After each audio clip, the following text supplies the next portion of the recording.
Bom dia, terça-feira, nosso encontro, canal Paz e Bem, aqui com vocês a Monja Cocai para nossa reflexão semanal. Nesse encontro de hoje vou seguir compartilhando com vocês Crônicas de uma Velha Mestra, Shundoa Awamaroshi, abadesa do Mosteiro Feminino de Nagoya, a grande mestra, e hoje o nome do texto é Purificar o Coração. Uma vez convidei 70 hóspedes de uma casa de repouso de Tóquio para visitar nosso templo. Ele fica na montanha e existe apenas um espelho. De manhã, as velhinhas formavam filas para se arrumar. Ai, que bonitinhas! Parece que o desejo de ficar bonita não tem idade. Mas o que são os cosméticos? O que é a verdadeira beleza? Um belo rosto é um dom do céu, enquanto a maquiagem que mescla superficialmente várias cores cria apenas uma beleza artificial. Tanto a beleza natural quanto a artificial se vão com a idade. A juventude se vai, né? Um dia a gente é bebê, aí a gente vai crescendo e parece que os 15 anos não chegam nunca, e depois que chegou aos 15 anos, daí vai tudo muito rápido, né? Com uma vida desregrada, perde-se ambas ainda mais rapidamente, né? Muito bem, a beleza, a juventude, né? A maquiagem pode ser removida ao se lavar o rosto. Creio então que a verdadeira beleza seja aquela que aumenta com a idade e que não se perde nem mesmo com o passar dos anos ou lavando o rosto diariamente. Mas qual é o seu segredo? É purificar o coração, que por sua vez não pode ser purificado apenas em 1 ou 2 dias. Não pode ser feito em 6 meses, nem mesmo em 1 ano. Mas é melhor não carregar um peso tão inútil. Por maravilhoso que tenha sido o passado, de nada nos servirá se não pudermos ver o presente de maneira positiva. Nossas experiências nos afetam, para o bem ou para o mal, dependendo de nossa atitude em relação ao presente. Devemos viver lembrando sempre que as experiências do passado fizeram o presente mais rico. Não existem experiências inúteis ou sem sentido. Nosso passado é um patrimônio que podemos usar para viver melhor. São os nutrientes que nossa mente absorve e transforma naquilo que somos hoje.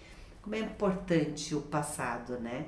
Não ficar relembrando, ruminando o passado, como se diz, ainda mais quando se tem algum ressentimento.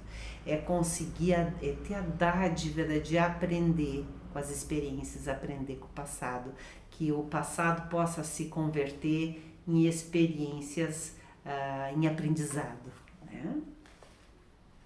Os jovens, por outro lado, tendem a sonhar apenas com o futuro, impacientemente.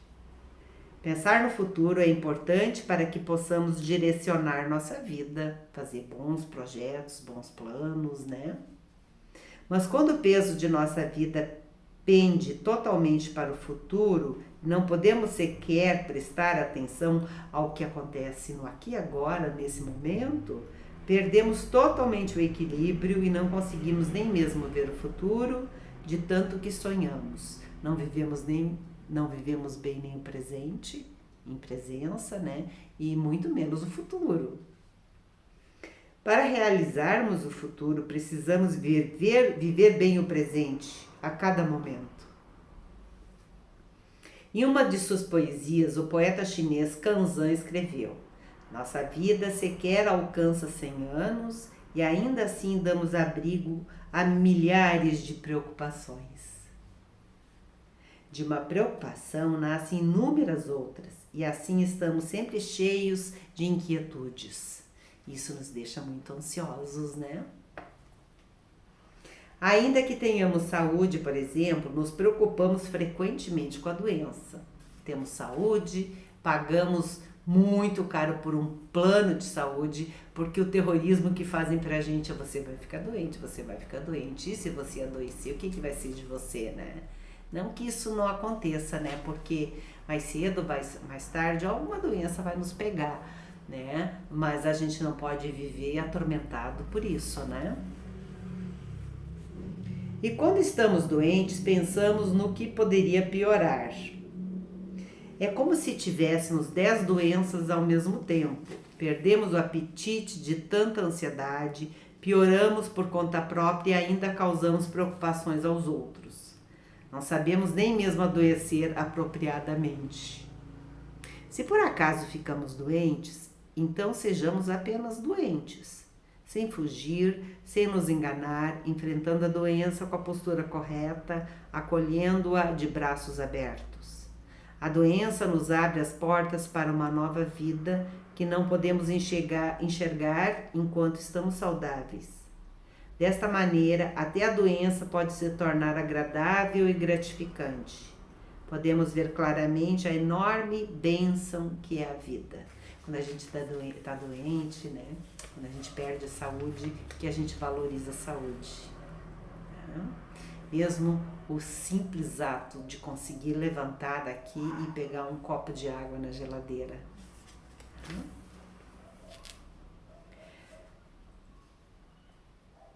Quanto mais conhecemos a dor, mais reconhecemos esse fato. Com essa postura é possível aceitar os momentos de doença, transformando a experiência do mal-estar em um valioso recurso. Não é isso viver o Zazen? O Zazen é meditação zen budista, né? E a gente muitas vezes fica com dor aguardando o sino bater. Começa a doer joelho, começa a doer as costas. E quando a gente está num retiro, são muitos períodos de Zazen, dói a carne, dói as nádegas, como se fosse rasgar, como se chegasse lá na medula. E quando o sino toca, é uma liberação, a dor passa imediatamente, né? Nos levantamos devagar, cada um no seu ritmo, né? E em seguida estamos prontos e prontas para outro Zazen, né? E aí a gente valoriza, né, o momento que toca o sino, é uma satisfação tão grande de conseguir.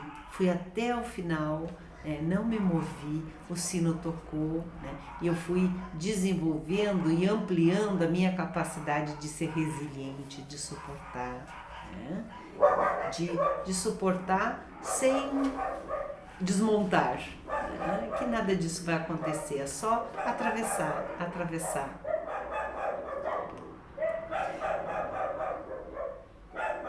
Não é isso viver o Zazen? Depois de almoçar com os velhinhos, continuando a tomar chá, falei.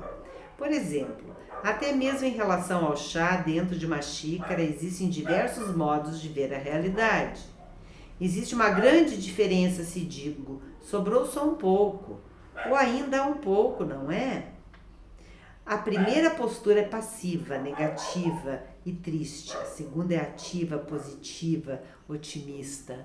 Que nem aquela história, né? O copo, né?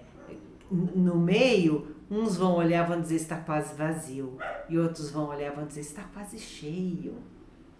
Se mudarmos só um pouquinho nossa maneira de ver, a vida muda radicalmente. Uma vez li um texto de autoria da poetisa Setsuko Kurobe que falava sobre a mãe de uma criança portadora de uma grave paralisia congênita. O menino gostava de desenhar. Na verdade, não conseguia fazer nada além de desenhar. Mas sua mãe não se referia em nenhum momento às milhões de coisas que a criança não podia fazer. Comentava alegremente aquilo que ele podia fazer. A poetisa, que também tinha o braço direito paralisado, em seu desespero foi encorajada por um médico que lhe disse: "Você tem a mão esquerda. Treinando, com certeza conseguirá escrever. Aliás, conseguirá escrever bem melhor, com uma caligrafia bem mais bonita do que a das pessoas e pode usar as duas mãos. E por isso não se preocupe em se esforçar.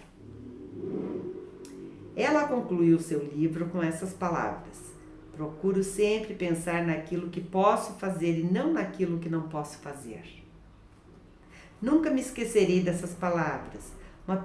Uma situação terrivelmente trágica, observada de um outro ponto de vista, pode até mesmo se tornar um motivo de celebração.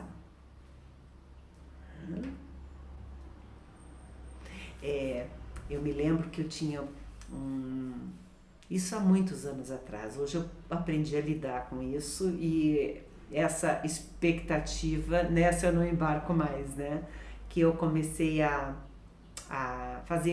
desenvolver uns workshops, uns cursos sobre, na época era análise transacional, né? Depois outras abordagens, terapia em grupo, né? Eu sempre ficava com muita expectativa, quantas pessoas, e aí medo de que ninguém viesse, que ninguém ia reconhecer o trabalho, que não haveria nenhum público, né? Até que eu comecei a lidar com o conceito assim: não se preocupe com quem não está aí. Lide bem, acolha bem quem está. Não importa quantas pessoas, né? Você só pode acolher bem quem está aí com você. E quem não está, não está. Simples assim, né? Muito bem, isso que é olhar a situação de um outro ponto de vista. Vou começar a ler outra história que provavelmente não vai dar para terminar, mas essa aqui pequenininha vai dar. Abrir os olhos. Aproveitando o tema A Montanha, que o imperador havia escolhido para o encontro anual de poesia durante a festa do Ano Novo no Palácio Imperial, pendurei no tokonoma do nosso templo um quadro em que estava escrito: a sós sentado no pico da Yu. Tokomono é como se fosse um armário embutido sem porta, que ali tem uma iluminação especial que se coloca as ikebana, os quadros, ou algum vaso, né? Fica muito bonito. Durante a dinastia chinesa Tang, 618 a 907, um monge budista visitou o mestre Zen Yakujo, que morava no pico da Yu. Ele perguntou qual era a coisa mais maravilhosa do mundo. O mestre respondeu: sentar-se sozinho como uma grande montanha, exatamente como estou fazendo nesse momento no pico da Yu, praticando o zazen, meditação zen. O que estou fazendo agora? Não é esta a pergunta mais importante para direcionar nossa vida? Para nos fazer essa pergunta: o que eu estou fazendo agora? Como está a minha vida? A menos que seja um santo, quem poderia responder a essa pergunta sempre sem se envergonhar do que está fazendo? Às vezes pode acontecer de não fazermos nada por preguiça ou de perdermos totalmente a calma. Que modo miserável de desperdiçar a vida! E é ainda pior se não temos consciência disso. Apesar de tudo, continuamos envelhecendo a cada ano que passa. Um menino chamado Sunaga escreveu uma pequena poesia. No pátio da escola de Furukawa, Koga, no meio do Japão, circundado pelo Oceano Pacífico, pelo mar de Okhotsk, pelo mar do Japão e pelo mar da China Oriental, nesse exato momento eu estou brigando. Que bonito! Que grande briga esse menino estaria travando! Quantos adultos saberiam dizer: eu, nesse lugar minúsculo, como um grão de pó nesse enorme planeta, sinto raiva e discuto por uma razão insignificante. E quantos adultos podem ver sua própria imagem durante a briga?